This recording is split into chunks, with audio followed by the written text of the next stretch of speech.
Today on In the Wood Yard, we're putting wood in the truck and we're making money. Here we go. So right now the truck is empty, but I'm going to load it with a face cord or a third of a cord if you prefer. And here it is. It is oak. This is going to a customer that buys couple to three face cords a year. Usually about once every 3 months I go to them. They burn inside and outside, but he always wants oak, so that's what I'm going to take them. It just got done raining here a couple hours ago. It rained kind of this morning for a little while. It's overcast today, as you can see. 66 degrees, middle of the day. Beautiful temperature. It's kind of nice that fall is trying to do its thing. I like it. So we're going to load this wood up right now and go deliver it.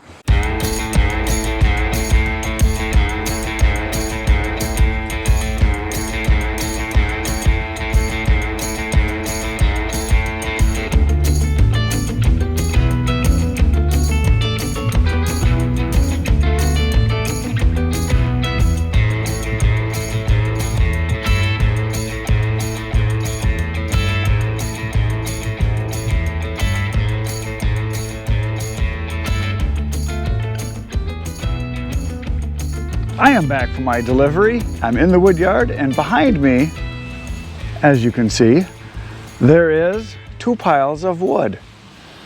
I think I should do something with those piles of wood. Now I have about around 4 hours left in the day that I can work outside. There's a tractor, look at that, and it's got a grapple on it. Isn't that nice? Maybe I should take that tractor, use the grapple, and bring wood over to this thing. I think that's what I'm going to do. Now I already got a bunch of wood over here, and there's some nasty stuff. I don't know if this is going to go through or not, but we're going to give it a try. Yeah, so I've got some wood here that I can load into the processor. I'm going to start it up. Well, first I'm going to do some lubrication. I have to do some greasing to it. I'm going to get some of the maintenance stuff done on it. Then we're going to start her up. We're going to process some wood. So I got my grease gun, and first thing I'm going to do is I'm going to grease the push plate on the ram here. It's one of the important things to do, and this is not an easy operation because it's really hard to even see this thing in here. It's kind of hidden back in the shadows. But first I got to find it. There it is. It's kind of inside there. So you got to go in about a good, I don't know that far. I'm not going to put the camera in there, but you got to go in a ways to get to it. So.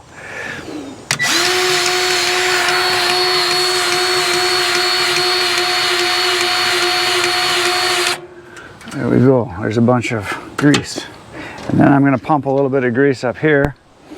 I do this, I haven't run it in a while. You can see this is kind of rusty because I haven't run it and it's been raining a lot. So I'm just going to smear this plate up a little bit with some grease.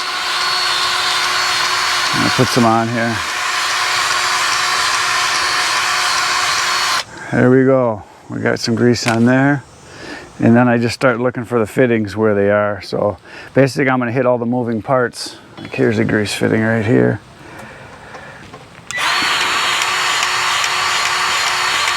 And I just give it a few squirts because I can see it starting to come out. I don't think it needs it, but it's not going to hurt. So I just went around and greased up all the zerks, the ones that kind of need it, the ones that get used a lot. Next thing I'm going to do is I'm going to take some waste oil. This is not Mobil 1, just pure oil. What I do is I just pour some on these rollers on the tracks. I'm going to do this. I'm going to do it, the trough, the infeed. I kind of just hit that. All I do is I just kind of just throw some grease on here, and I'll do this again. I'll just throw some on, and it'll just lubricate all of those spots up. So there we go. So I just dumped some oil in the trough there, and then down on the other end I dumped a little bit out too and tried to coat the rollers here. I kind of dumped some right in there too, and then as it runs it'll coat itself. I'll dump some more in there too. The next thing I'm going to do is I'm going to put some def in because I haven't added any yet since I've gotten it. So I bought some. Last time I ran the machine, I noticed it was somewhere in the 50% range, like 56 or 8, I don't know. So it's been using some def, so I don't want to run out of that, because that's a bad thing, just like running out of diesel fuel. So I'm going to add, see what I can do, and so we're going to put some in right now. So I've got my box of def here. I just peeled off the almost impossible to peel off safety seal on the inside. And I put the nozzle on, and it says you're supposed to leave it in the box. You're never supposed to take it out of the box. Apparently you go to jail if you take it out of the box, because it's meant to be used in the box. It says on there several times. So, and it says do not put in your diesel fuel. So I guess I'm not going to be doing that. I'm going to put it in the def, container, which is right here, the DEF tank. I don't know what you would call it, DEF holding cell. I don't know, there it is. So here it is. So we're gonna see if I can do this and hold everything just right. So I don't know how much it's gonna take. We're gonna find out. Here we go. Let's see what happens. It's going in. It's going in slowly. You can see it running in. Hopefully this isn't just water, because it sure looks like water. There we go. It's got its own little breather hole here, I see. So it doesn't go in very fast. It's just a trickle. Oh, there we go. Now I got it flowing a little better. I have no idea how much it's going to take, like I said, so I'm just going to go until it spits back at me. And apparently this stuff is nasty, so you're not supposed to get it on anything. And that's probably about half in from what I've started with. There's a I think it's a 2 gallon, or yeah, 2.5 gallon container.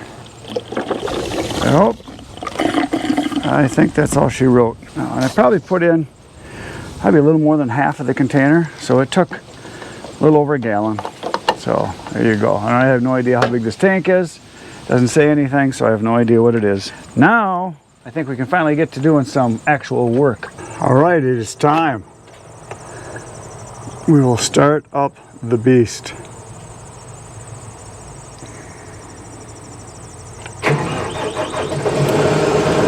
There we go. Let her warm up a little bit. And then we'll commence to cook.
So I backed up the trailer to where I'm going to be doing the stacking, which is right in here.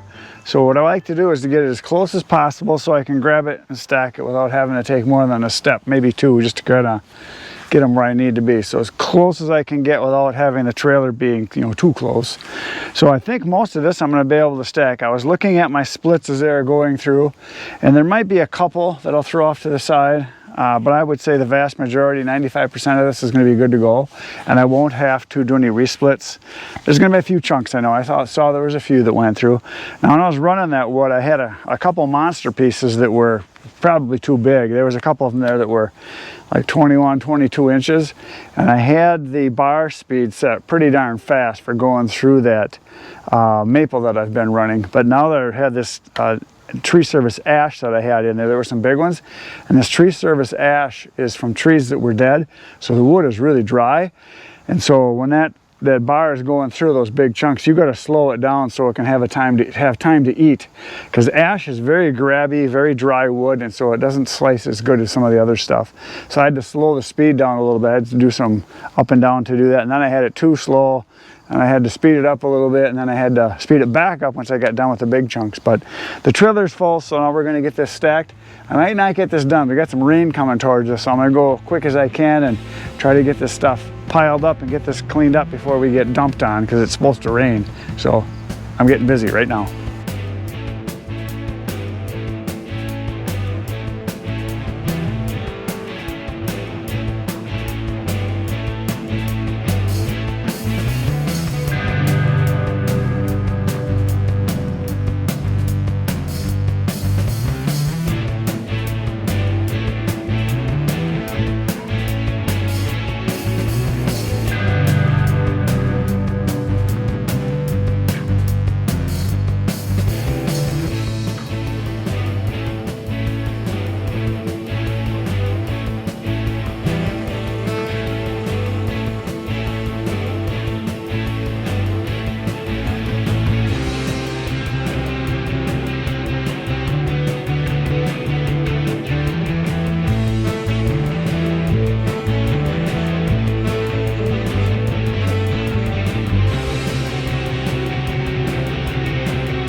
So here are the chunks that I threw off to the side. Now, a lot of these they're bigger, like all-nighter type sizes. They're not that many. And I probably could just throw them into the pile. They'd be just fine mixed in. But they're a little too big for what my customers want, because I can barely pick them up with one hand because I'm weak. And I want them to be able to be dry in a short amount of time. It's mostly ash, and if I split them down, they'll be dry in a couple months, be ready to burn. The bad news is, look at the debris. Now, there's a lot of good wood in here that will burn. I mean, there's chunks in here like this that, I mean, it's a chunk of wood that'll burn, but I can't really sell that stuff. A lot of it's short, a lot of it's pieces, you know, that broke off, stuff that went through sideways. I mean, that happens. But when you got the 12 weight on it, it just seems like it really shreds a lot of the wood, and I get lots of debris. And that's just from one load. So there's like a bucket and a half there worth for my tractor. So again, I could pick through it. I could probably bag some of this up, and I could probably sell it as kindling or, you know, campfire wood in bundles, you know, that are stuff that's in bags, loose, that people would probably buy, but it's not really worth my time to dig through it. For what it would take me to bag this up, probably spend, I don't know, a half hour, I might get $10 worth of wood, maybe $20 worth of wood, I don't know. It's just a lot of extra work that I really don't need to do. There's kindling right here. I separated that into the wheelbarrow. I've pretty much been consistent with every load that I do into the trailer. I'm getting a wheelbarrow full of kindling, which is fine because I'm going to start selling that. And then I'm going to either bag or bundle. And these are the chunks I got, some of the stuff that's big enough to go into the cookie bin over there. So there's chunks that I did pull out. So the stacking is all done, which is right here. And all I got left to do is wheel over the Ultra wood splitter. I'm going to split these and we'll get these stacked right here. I'm going to do that right now.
The stacking is complete. I got the splitting done, I got the stacking done, and all I got left to do now is put the kindling away, the cookies away, or the chunks, and then clean up this debris. However, it's getting dark out fast now.